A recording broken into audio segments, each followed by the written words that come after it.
First, CAD block demo. In this video, you'll learn how to lay out a grid of dots that your cursor can snap to. You're also going to learn how to create two-dimensional shapes in sketches and then add three-dimensional form to them by using features like extrude.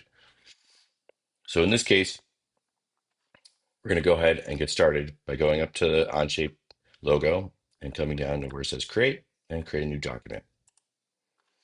We're going to call this CAD block 1, and then we'll save it to our folder. So once you get into space, you'll see we have the ribbon bar up top.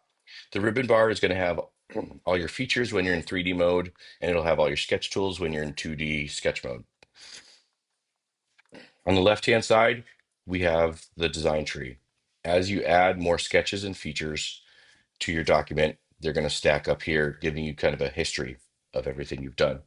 The nice thing about the software is you can go back and double click on anything in here and make edits, and it will update throughout the rest of the part. In here, we have the design space. You have your three standard views of front, right side, and top. And then over here, we have a navigation cube. The navigation cube allows us to click on some of these standard views and rotate our part around. So if we want to get to an isometric, we want to get to the top view, all right, we can use these arrows to rotate our view around. So in this case, I could also use this drop down to get to additional views. So I'm going to go back to isometric, and then I'm going to choose my front view. You know something's selected in the software when it turns orange. I'm going to right click on there. I'm going to do a new sketch. Now you can tell you're in a sketch for two reasons. One, the ribbon bar at the top has changed. My sketch tools are now active. And I have this sketch palette, which I'm going to use to confirm my sketch when I'm done. So right now, everything is still oriented in isometric view. You'll see my sketch is kind of off at a angle. So what I want to do is I'm going to right click anywhere in the design space and I'm going to hit view normal to sketch plane. After that, let's turn off the visibility of the right, front, and top planes just to eliminate some of this clutter. All right, I can do that by poking out the eyeball. That comes up next to each one of these when I get near it. If I want to bring them back, I can always bring the eyeball back and turn my planes back on. But in this case, like I said, we'll hide all of those.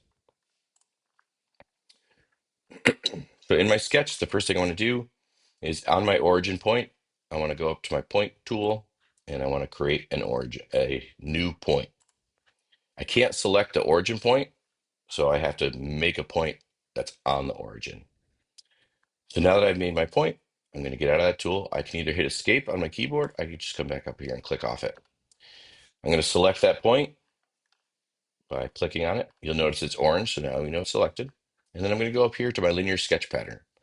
Now, the reason we're doing this is OnShp doesn't have a sketch grid or a grid of dots that you can normally use to help you as a crutch when you're learning how to draw.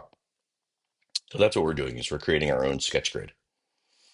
So I'll click on my linear sketch pattern and you'll see I've got a few things going on here. One, it says that it wants to make three dots going in this direction and it wants them 1 inch apart, equally spaced. It says I only want one additional dot going in this direction and it hasn't given me a spacing yet. So I'm going to double click on the 3. This is my instance count. I'm going to change that to 8. So now you see I have 8 copies of dots going across. I'm still at 1 inch, and we'll come back to that in a second. Up here, I'm going to change my vertical instance count to 8 as well. So now I have 8 dots horizontally, and I have 8 dots vertically. So what I've gotten is I've given myself a grid of dots that's, I have 64 dots. Except the spacing is a little big for me. I don't want them 1 inch apart. So I'm going to zoom in. And now you can zoom in one of two ways. If you have a mouse, and I strongly recommend you use a mouse for this, using a mouse will only make your life easier. If you use the scroll wheel, you can scroll in. If you're on a trackpad, you can take 2 fingers and do a 2-finger swipe up or down to zoom in and out. That simulates scrolling. So if I double click on the 1 inch, I can change that to 0.25, which is 1/4 of an inch. That's the same spacing that we were using on the graph paper in class. And it's very common graph paper spacing. I'm going to change this one also to 0.25. So now I have my grid, except if you look at my mouse, you'll see next to my mouse, there's a cursor that shows a mouse with a green check button on the left-hand click. So in order for me to confirm this and finish out drawing this grid, I need to click my mouse down in the design space, and now it makes it permanent. If I went and chose any other tool, all right, after doing that without clicking down first, then my grid of dots would disappear. So keep that in mind. If you go to do your grid of dots and they just disappear, it could be because you went and clicked on another tool before you confirmed your geometry. So now I'm going to zoom in. I'm going to go over here to my line tool and I'm going to sketch a square. All right. What we're sketching now is the front face of the CAD block 1 cube that you have. So I'm going to click. I'm going to come over 6 blocks. So 1 block, 2 blocks, 3 blocks, 4 blocks, 5 blocks, 6 blocks. Okay. And then I'm going to come and I'm going to click here and I'm going to go up 6 blocks.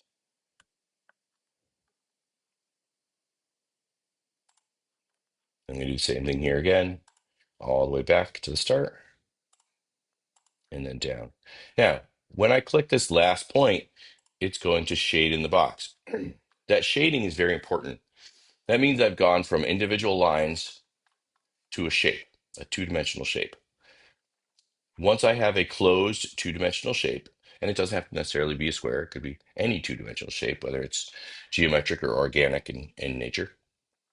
Once it's closed, I can then exit my sketch. So I'm going to green check to exit my sketch. I can select that shape.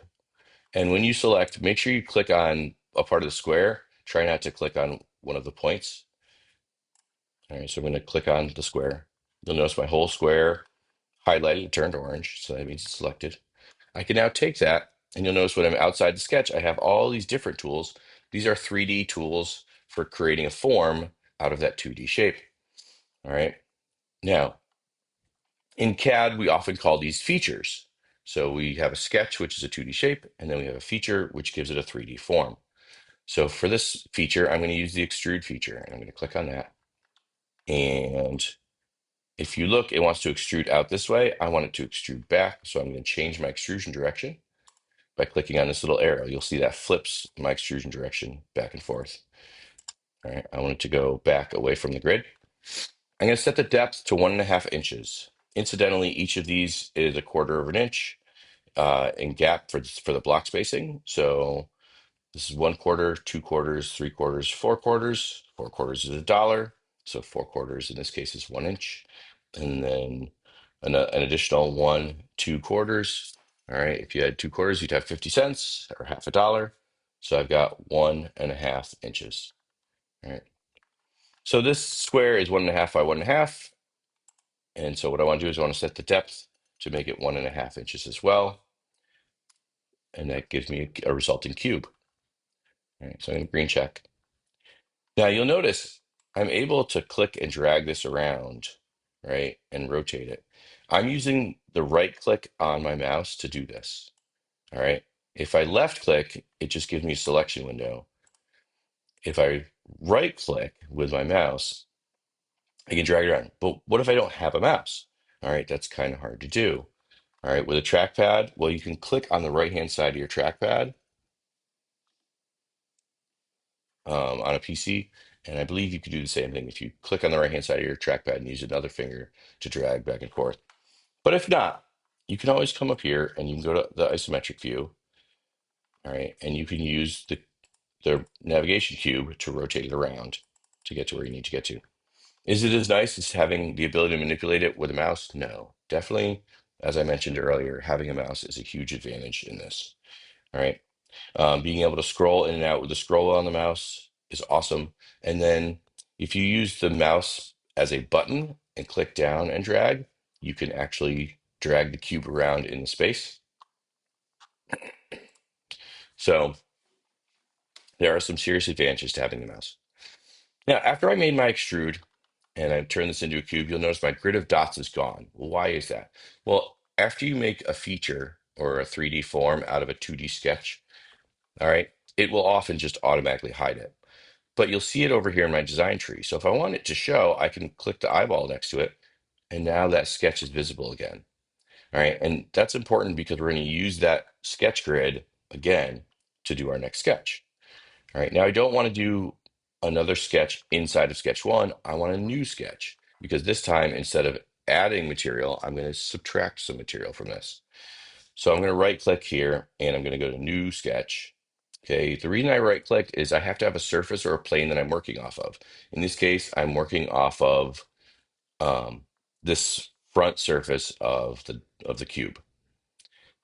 So I'm going to go over here into the white space and I'm going to right click and I'm going to view normal to sketch plane. That squares up my view and centers up. So now I'm going to go over here and I'm going to draw my corner, which we know to be 2 by 2. All right. Now, I can't see that it's grayed because the shape is behind it, but I should have a closed shape here. So now I'm going to green check. All right. I'm going to rotate to my isometric view, or I can just click this corner here. It gives me my isometric view. I'm going to select this shape. I'm going to go to my extrude tool, but instead of adding to the material, I'm going to select remove. So remove allows me to have it punch a hole into my part that is the shape of my sketch. In this case, it should have only been 2 dots deep, which was a 1/2 inch. So we'll change that to 0.5.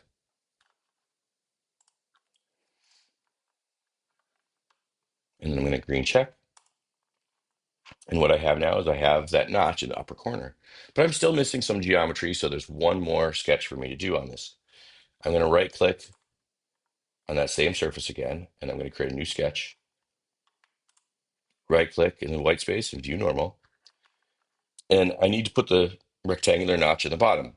So for that, I'm going to come over here and let's use the corner rectangle tool. I'm going to click this corner, move my mouse up and over, and click on this corner here.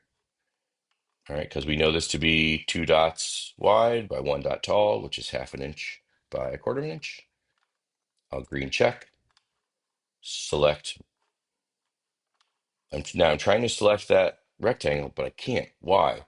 Well, I can't because sketch one is visible and it wants me to select that. So I'm going to poke out the eyeball on sketch one. And now I'm going to come over here and select it. Notice how sometimes if you have previous sketches turned on, they can get in the way of making a selection. But now I have that selected. Okay, I'm going to rotate this around a little bit, go to my isometric view. And I'm just putting it in isometric so I can get a better idea of what's happening when I make my feature. So with that selected, I'm going to come up here to the extrude tool one more time. And again, I want this to remove. Okay, but instead of giving it a dimension, and you can see I can flip my arrow. All right, if I flip it so it's coming out of the part, there's nothing to remove there, so it highlights in red. That red indicates there's an error with my drawing or my feature. So I want to make sure it's going in the right direction. And instead of setting it for a specific distance, I just want it to go through the whole thing. So I can come in here, this is called an end condition. Instead of setting it to blind, which is where you have to put in a set distance, I'm going to say through all. Through all means no matter how big the part is, this is going to cut all the way through it. So now I'm going to green check and I can start rotating this around. You can see I've got my square groove in the bottom. I've got my notch up in the top and my CAD block is done. All right. So in your documentation, I've asked you to give me 3 views. How are you going to get those 3 views? Well, there's a couple ways you can do that. First, you can go to your front view by clicking on the front view of the navigation cube. And you can go ahead and you can use the snip tool on your computer to click and drag a box around this and do a screen capture of it. Right? After you've done your front view, you copy that screen capture and paste it onto your slide. Next thing, I'll start rotating around, click on where it says right view, come over here, take a screen capture of this side, paste it into my documentation. And then lastly, I'll go to my top view, take a screen capture of this side and paste it into my documentation. Now, if you'd like to do an isometric view and put that in the empty space, Okay, you can rotate to your isometric view, do that, and put it in empty space. All right. So that finishes us off for CAD block 1 for creating geometry. Okay. In the next segment, we're going to show you how to lay this out into an orthographic projection, so you can have it as like you would if you were going to print it out on paper. All right. See you then.